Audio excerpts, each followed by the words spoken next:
à tous. L'économie américaine montre des signes de ralentissement. C'est du moins ce que rapporte la Fed cette semaine. Et pourtant, les dernières statistiques sont plutôt favorables. Le département du commerce aux États-Unis a fait état d'un rebond de 3% des mises en chantier de logements en juin par rapport au mois précédent, après une chute de 4,6% en mai. Et puis si on parle de production industrielle toujours aux États-Unis, 0,6% en juin, c'est mieux que prévu, puisque les analystes n'attendaient que 0,3%. C'est le point de départ pour ma discussion avec M. Xavier Chapard, stratégiste chez LBPAM. Xavier Chapard, bonjour. Bonjour. Ça va bien?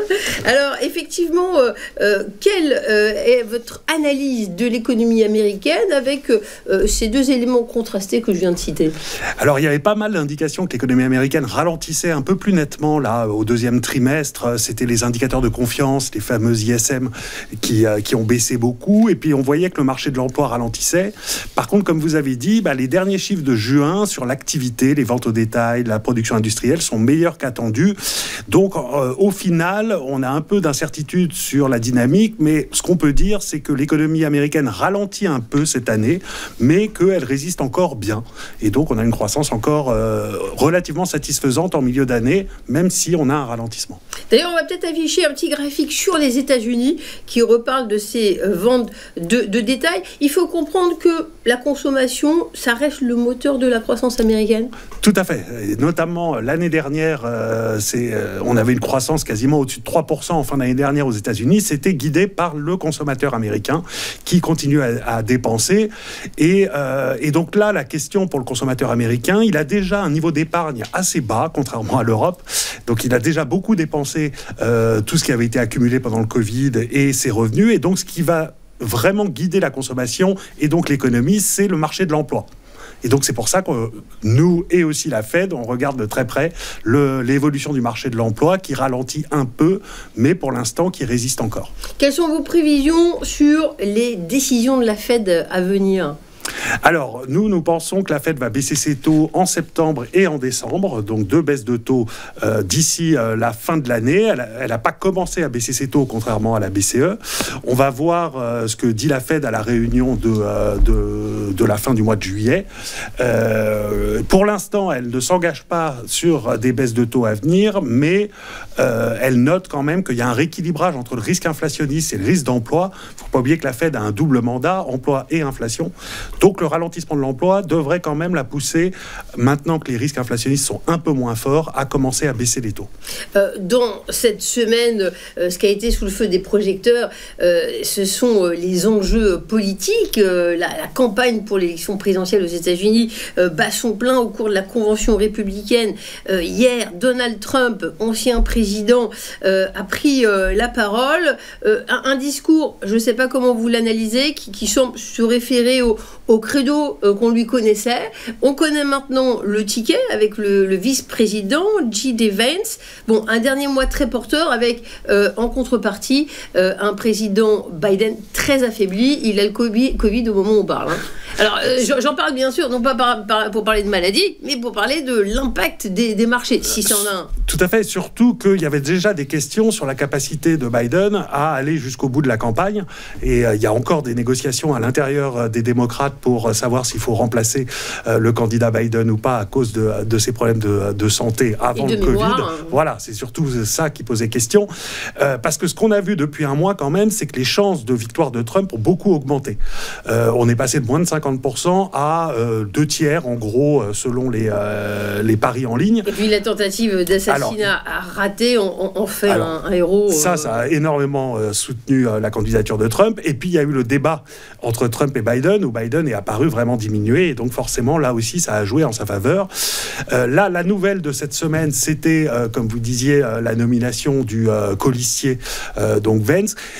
Et là aussi, ça va dans le sens de la politique qu'a poursuivi Trump et que soutient Trump depuis des années. C'est vraiment un candidat qui est très sur la même ligne de Trump, sur l'immigration, sur le commerce extérieur, les droits de douane et tout ça. Parce que c'est vrai, c'est ces domaines de fiscalité et régulation. À quoi peut-on s'attendre pour la prochaine mandature, effectivement, aux États-Unis ? Alors, il y a 4 grandes politiques que Trump soutiendrait et qui agitent les marchés. C'est les droits de douane, donc le commerce extérieur, avec des volontés d'augmenter les droits de douane sur la Chine, mais aussi sur les autres partenaires, notamment européens. Il y a donc la fiscalité, où Trump veut encore baisser les taxes, en plus des baisses de taxes qui ont déjà été faites. Il y a, comme vous disiez, la dérégulation, et donc ça favorise notamment les secteurs de l'énergie et la finance. C'est là particulièrement où il y a des volontés de dérégulation. Et la dernière, c'est l'immigration, réduire assez nettement l'immigration. Donc c'est vraiment ces politiques. Effectivement, on peut s'attendre, c'est ce qui se dit en ce moment, à l'imposition d'un tarif de 10% sur toutes les importations. On peut s'attendre à des représailles d'autres pays, etc. On va vers des tensions. Du côté de l'Europe, et notamment de la France, tension aussi, là, sur la scène politique, principalement. On a un gouvernement appelé à gérer les affaires courantes. On est dans quel contexte? D'abord de conjoncture, avec un indice ZEW en Allemagne qui a montré un fléchissement. Donc, parlons de l'Allemagne, parlons de la France, les deux moteurs historiques de l'Europe, mais sont-ils des moteurs aujourd'hui? Alors, politiquement, les deux moteurs sont un peu en panne. On a eu la réélection de Van der Leyen hier à la Commission européenne, donc on voit qu'au niveau des instances européennes, il n'y a pas vraiment de changement. Par contre, c'est clair que les deux pays moteurs sont en panne politiquement.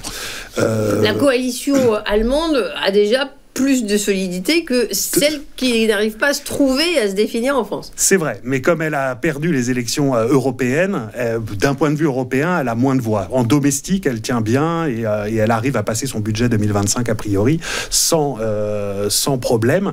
Donc c'est vrai qu'il y a de la stabilité domestique, mais là je parlais plus au niveau européen. Et en France, c'est plutôt un problème domestique où évidemment il y a des grosses incertitudes sur les politiques qui vont pouvoir être mises en place, surtout que la France a besoin d'ajuster son budget pour 2025 et donc les négociations avec l'Union européenne vont être assez compliquées jusqu'à la fin de l'année pour permettre d'avoir un budget qui soit à peu près en ligne avec les règles européennes en France. Et d'ailleurs, la BCE devait statuer cette semaine, statu quo peut-être sans surprise pour vous? Alors pour la BCE, oui, rien n'était attendu cette semaine et elle a délivré ce qui était attendu, c'est-à-dire rien hier. On s'ennuie là. Oui, c'était assez ennuyeux comme conférence de presse hier de Christine Lagarde. La BCE, elle a commencé à baisser ses taux en juin, une première fois.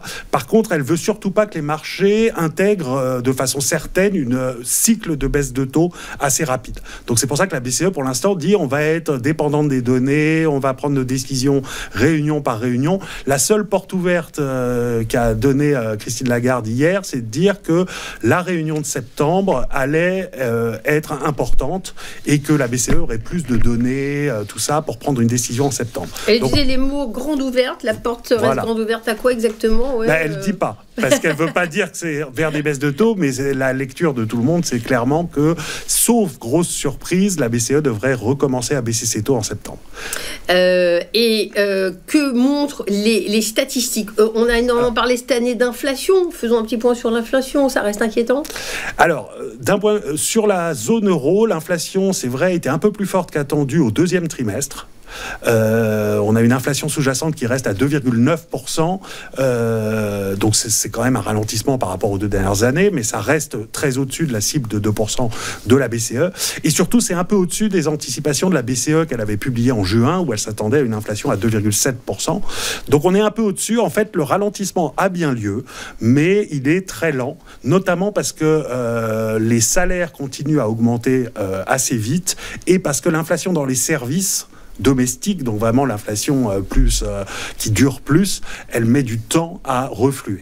Donc on pense toujours que l'inflation va revenir vers les 2% d'ici le milieu de l'année prochaine, mais ça va être lent. En fait, et d'où le fait que la BCE soit prudente et ne s'engage pas. Alors, on parle d'inflation. Les entreprises, ce qu'elles attendent, ce dont elles ont besoin, c'est du crédit. Dans quelle mesure, quelle marge leur est offerte aujourd'hui, dans les semaines à venir? Ce qu'on observe, on a eu la publication très importante de l'enquête auprès des banques de la BCE cette semaine, qui montre que la demande de crédit commence à se reprendre. surtout auprès des ménages. Le crédit immobilier commence à repartir. Par contre, le crédit auprès des entreprises, c'est lent. Et à cause de toutes les incertitudes politiques, ça peut aussi un peu ralentir la reprise du crédit. Mais on est quand même sur un cycle de reprise, alors que ça faisait 2 ans que le crédit se dégradait. Donc ça, c'est plutôt positif si on n'a pas trop d'incertitudes et donc les entreprises investissent un peu plus avec la baisse des taux. Alors, vous êtes stratégiste, vous avez cette vue globale.